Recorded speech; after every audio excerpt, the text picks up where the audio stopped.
Well, I think they'll be developed in the future. There's certainly a lot of issues now. The war in Vietnam is one, and I'm generally in support with the president there in that I think we've got to fight and keep the freedom in Southeast Asia. But these things could change. The war in Vietnam, I hope it'll be settled by then. So there's going to be a lot of new issues. I think one overriding issue is who's going to be the best man to represent the 7th Congressional District, and I hope that the voters will decide that that's I. I think I can cooperate with the elected city officials. I can cooperate with the other congressmen.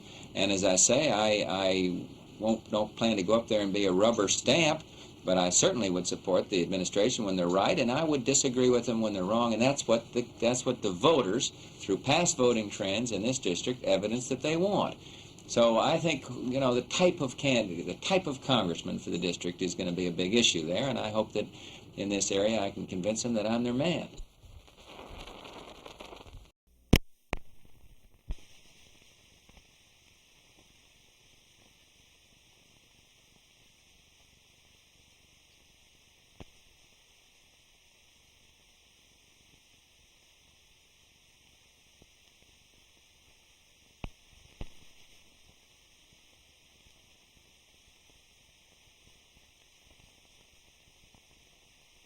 So I don't think it's a partisan party issue at all. I think that it's a responsible issue. It's a question of just not getting fair representation, and for that reason I wouldn't classify it as a Republican, say, versus Democratic issue at all. But it is brought by Republicans, and nobody else seems to have done anything about it. We've been working on this matter for a long, long time. As you could see from the thickness of this brief, you can't always tell by how thick something is, but there's a lot of thoughts and a lot of time and planning has gone into this thing, and we feel that we just had to get on with it. Would you welcome the Democratic people of the area as co-plaintiffs? Yes, very much. I really do. I think, frankly, it would strengthen our position.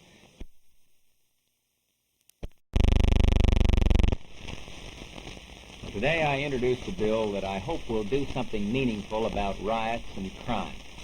Let me first say that I believe in reasonable demonstrations and people's right under the Constitution to petition and to demonstrate.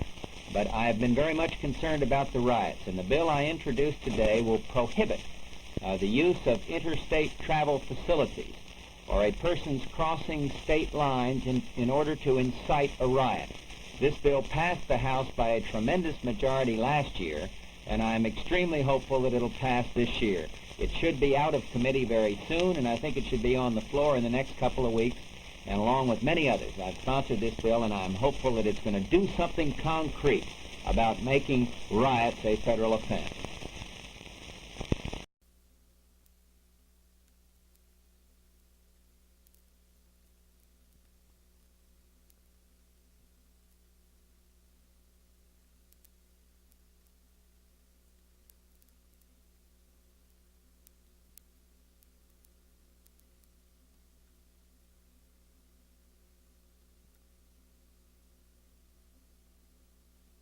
The Ways and Means Committee, of which I'm a member, will go into session on January 22nd. And I think then the bill will be reconsidered. I think then you'll have some new economic indicators which would say whether the economy can support it. Frankly, it may be necessary, but it's not going to be passed until we curtail domestic spending. And so a lot of it, you ask what do I think about the chances for it, a lot of it's going to depend on what the president does in his new budget message. Is he going to have a guns and butter message? Is he going to have a big spending budget? And if he does, I don't think you'll get a tax bill. But if he has an austere budget, one that recognizes that we're in a war, and one that won't bankrupt the economy, then the Congress, I think, will say, well, look, if the government sacrifices, the people might sacrifice. But it's not going to be a one-way street. As a member of the Ways and Means Committee, do you want to see a dollar-for-dollar cutback in spending right now? I'd like to see that, and it can be done, and I've proposed areas, specific areas where it can be done, and it has not been forthcoming. I went over there thinking that they were doing nothing, that the ARVN forces were simply no good, and they weren't doing their share. And I listened to one famous United States senator who said, "Where are the ARVN forces at Dak To?" And I inquired about whether there were ARVN forces in Dak To, and there were plenty. of ARVN troopers at Dak To, and this was a fraud that was perpetuated on the American people by some people in this country, and it's simply not true. They were there. And though they weren't on the same hill with the Marines, at a greater sacrifice of life, they took the next hill over. And time again, we talked to people. I went out to a little village called Tan An Za and went out there and stood next to a Captain Robb, whose handicap in life must be obvious to all at this point. But he's a young kid from the Citadel, and he's a guy who that morning had taken a bunch of rockets from the VC, and 2 nights before had killed 18. And he wasn't fighting next to American troopers, he was fighting next to ARVN forces. He introduced me to a Major Wong or something like this, who was their commander. And then I got him aside. I said, "What are these guys like you're fighting with?" He said, "I wouldn't trade them for anything. These are good fighters." And he's out there risking his life every night. And time again, we found out that this was the case. Now, there's room for improvement. They are improving. They have improved. They've been weak on leadership. But the ARVN forces are doing a good job. They're suffering more casualties than we are. They're in the front lines. They are patrolling at night. And you read some of the papers in this country, they don't patrol at night. They do.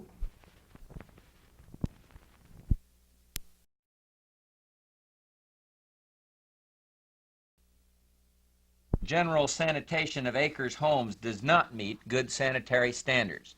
We have dumps out there that are operating outside the law. They point out the need for stronger law enforcement, and they point out that we don't have adequate local county authority to set up a proper system and to deal with this problem. Now, I am a strong believer in local solutions to local problems. I think this should be solved at the county level.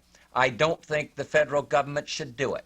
But if the county officials and the local officials don't take action and don't solve this problem, I, as a United States Congressman, am not going to sit by and see this serious health hazard continue to exist in acres homes.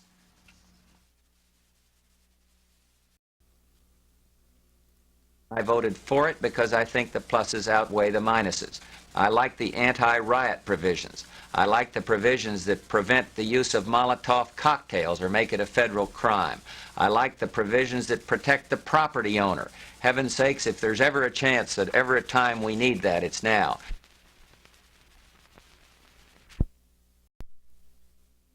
Of the first 119 riot suspects brought to the court in Washington, 11 of them worked for the federal government. And so today I introduced a bill that says if a person employed by the federal government is convicted of rioting or looting, he will immediately be fired and prohibited from working for the federal government. I don't see how this can be anything but minimal.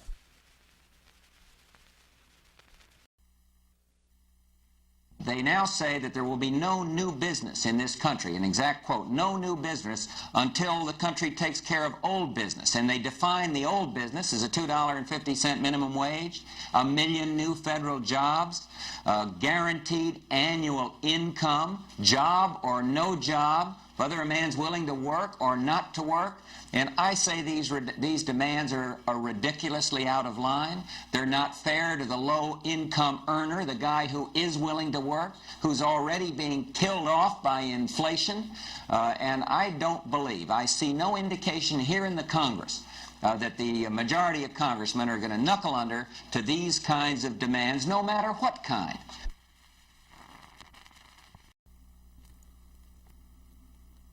Well, it's been about 187 days since the Pueblo was captured. It's been about, there's been about 19 meetings held at Panmunjom trying to effect the release of the men. And little progress has been reported by the administration. I hope that everybody in Houston will fly his flag on Sunday as a symbol that we in this country do remember the Pueblo, as a symbol of reassurance to its crew that the country cares, and as a symbol of concern which will be read loud and clear by this administration, that they must do something to effect the release of the crew. Fly your flag on this Sunday in memory and out of respect for those 82 Americans that are held prisoners in North Korea.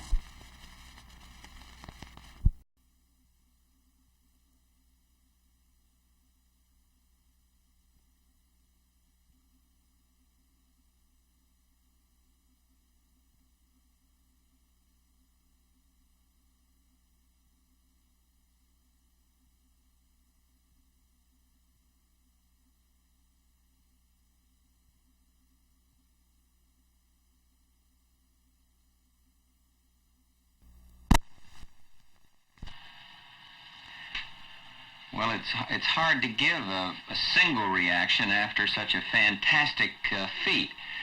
My first reaction is happiness at the safety of these three great astronauts, Aldrin and Collins and Armstrong. What a wonderful performance they made, and what a great credit, not just to Texas because they live here, but to the whole country. And then secondly, the pride I feel in being an American at a time like this, the masterful achievement of our country and the numbers of people that contributed. This was tremendously exciting. And then I think just the massive contribution to science that this mission will make. These are the feelings that are going through my mind, and I think overall, I guess there's one of just excitement and pride and happiness at being an American in this moment.